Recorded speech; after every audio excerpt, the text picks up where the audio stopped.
సుబ్రహ్మణ్య షష్ఠి రోజు మరి సుబ్రహ్మణ్య స్వామిని ఎలా ఆరాధించాలి? ఆ పూజా విధి విధానాలు ఏమిటి?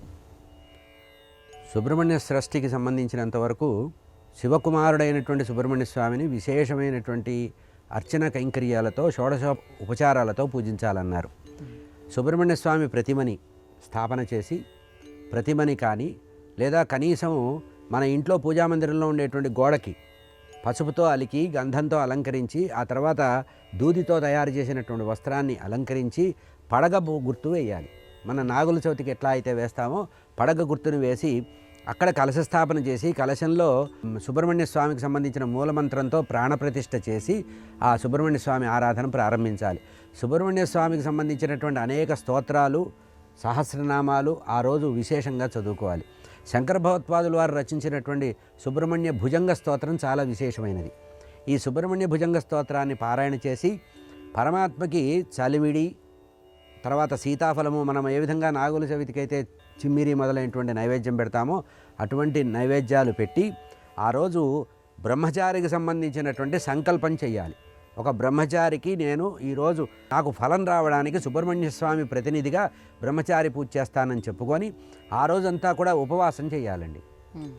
ఎందుకు అంటే సుబ్రహ్మణ్య స్వామి అసలు ఆరాధనే కుటుంబంలో ఉండేటువంటి సంతతి కాపాడబడ్డానికి, అంటే పాము కాటు లేకుండా ఉండడానికి, క్రూరమైనటువంటి విషజంతువుల యొక్క కాటు లేకుండా ఉండడానికి, వాటి నుంచి విముక్తి పొందడానికి, రక్షణ పొందడానికి సుబ్రహ్మణ్య స్వామి యొక్క రక్షణ కలిగించాలన్నారు. పూజా కైంకర్యాలలో మనం ఏం చేయాలంటే ఒక వస్త్రం, అంటే బ్రహ్మచారి ధరించడానికి సంబంధించిన ఒక తువాలు కానీ ఏదైనా వస్త్రము ఒక యజ్ఞోపవీతాన్ని పెట్టి దక్షిణ పెట్టి ఆ పూజా మండపంలో పెట్టాలి. ఆ రోజంతా కూడా సుబ్రహ్మణ్య స్వామికి సంబంధించినటువంటి లీలలు చదువుకోవాలి. ఏది శివపురాణము, రామాయణము, భారతము, స్కాంద పురాణము, ఇంతేకాకుండా త్రిపురా రహస్యం అనేటువంటి రహస్య గ్రంథం ఉంది. ఆ గ్రంథంలో ఉండేటువంటి సుబ్రహ్మణ్య స్వామి యొక్క దివ్యమైనటువంటి చరిత్రనంతా కూడా తెలుసుకొని ఆ రోజు స్వామి ఏం సాధించారు, ఆయన యొక్క అనుగ్రహం ఎట్లా వస్తుంది మనకి అనేటువంటి విషయంతో ఆ రాత్రంతా కూడా మెళుకుతో ఉండాలట. సుబ్రహ్మణ్య స్వామి భజన చేస్తూ ఉండాలి.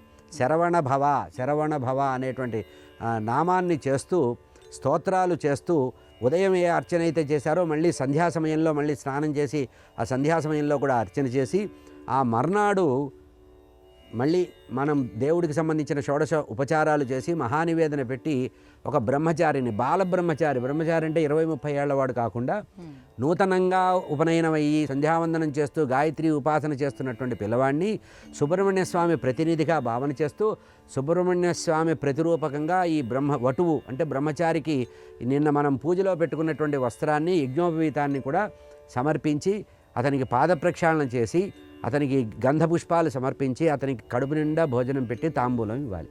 ఇది సుబ్రహ్మణ్య స్వామికి సంబంధించినటువంటి సుబ్రహ్మణ్య షష్ఠి పర్వదినం.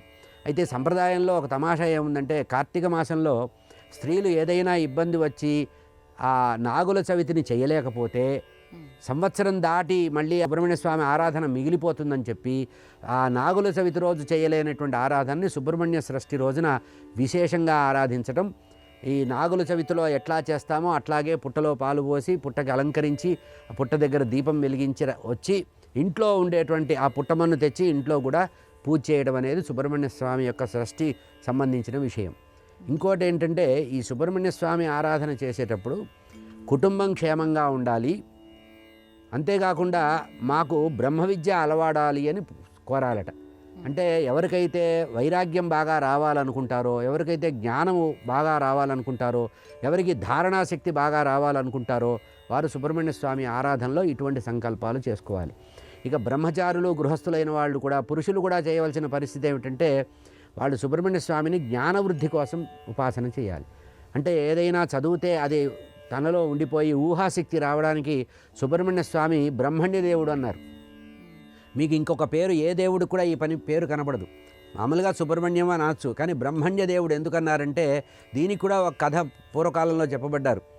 సుబ్రహ్మణ్య స్వామి గురువు అన్నారు, గుహుడు అన్నారు. ఆయన్ని గుహుడు అని పిలుస్తారు. అంటే గుహలోకి తీసుకువెళ్ళి బ్రహ్మగారికి తత్వోపదేశం చేశాడు కనుక గుహుడు అన్నారు. అంటే లోకంలో అందరికీ గురువు ఎవరవుతారు? 2 గురువులు చెప్తారు. ఒకటి దక్షిణామూర్తి స్వరూపంలో ఉండే శంకరుడు, 2 బ్రహ్మగారు, వేదాలకు అధిపతి అయిన బ్రహ్మ. ఈ ఇద్దరికి కూడా గురువు అయ్యాట్టిన. ఒకానొక సందర్భంలో నాయనా నాకు తత్వోపదేశం చేయమని పిల్లవాడిని ఒళ్ళో కూర్చోబెట్టుకొని సుబ్రహ్మణ్య స్వామిని శంకరుడు అడిగాట. తండ్రికి కూడా ఉపదేశం చేసినటువంటి వ్యక్తి కనుక మహాజ్ఞాన వైరాగ్యాలు రావాలంటే ఈ సుబ్రహ్మణ్య షష్ఠి అనేటువంటి మహాపర్వదినంలో సంవత్సరానికి ఒక రోజున విశేషంగా ఆరాధిస్తే చాలా గొప్పది. ఇది దక్షిణ దేశంలో అంటే తమిళనాడు, కర్ణాటక రాష్ట్రంలో చాలా విశేషంగా చేస్తారు. మనకి పోక చెట్లు ఉంటాయి కదా, పోక చెట్లు, దానికి సంబంధించిన కంకులు, అంటే పోక కాయ రాకుండా కంకులు ఉంటాయి. ఆ కంకులు సమర్పించి పుట్టల దగ్గర విశేషంగా నాట్యం చేస్తూ సుబ్రహ్మణ్య స్వామి ఆరాధన చేస్తారు.